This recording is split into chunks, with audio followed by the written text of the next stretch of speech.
This was, I think, something like my 165th visit to the small village, this time part of the Malaysian journey. I could not have imagined a documentation of the Peninsular without Papan. Things are changing slowly since I came first in 2019. At the time, no one was visiting.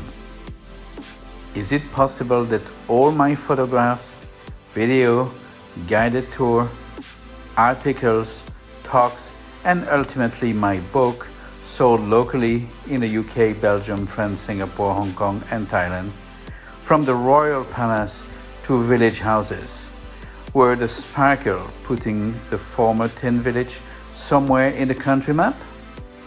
I hope so. In the preface of the book, Madame Leongfan named me Saint of Papan. Almost biblical, isn't it? Anyway, the number of residents in the traditional shophouse is decreasing constantly. The last direct descendant of Raja Bila living in Rumah Besar, Puan Sadia, sadly passed away last year. We have been privileged to have breakfast with her and other of her relatives in the historical house.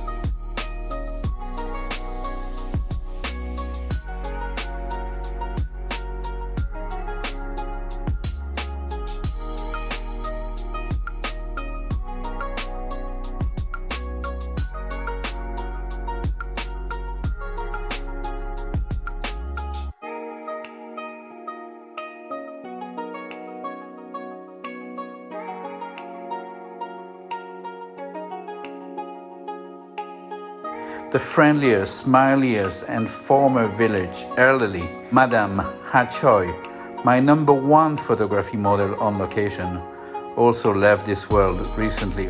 May they rest in peace. Two small gallery museums are now open in the communist-time wooden kampong house on the middle lane. Since the end of MCO, more visitors are coming.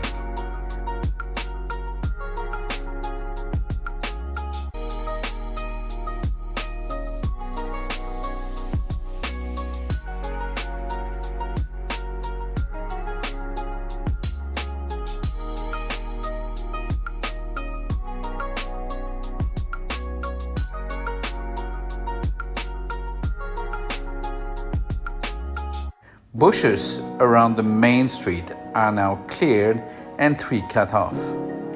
Tourist signage are now pointing at the various places of interest. On the other hand, Sibel Katigatsu's former clinic and house is still closed and has been for over 10 years, and nothing is happening there regardless of a lot of blah blah blah here and there. Unregulated massive deforestation all around the village is contributing to disastrous ecological changes. For example, the larger flocks of egrets coming back from feeding and flying over the village at dawn are getting rare. It was a fabulous evening show daily. This time we flew the drone over Papan, something that was missing in my comprehensive documentation. An interesting perspective, I guess. Every time I go, I discover something new to capture. I did again this time on video and with my camera. What does the future have in store for this village developed in the mid-19th century by Raja Bila? The clock is ticking and many houses are in danger of falling apart. Is there a chance to save the vestige?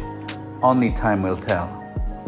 It is always fascinating to visit this unique place because of a combination of calm, unique architecture, exceptional colors, heritage, trees and roots crawling inside the houses, decay, historical atmosphere, slow pace of life, special last resident, and something irrational that struck me on my first visit.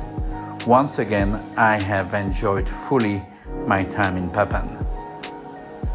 A fifth edition of my book will be coming soon, make sure to reserve your copy.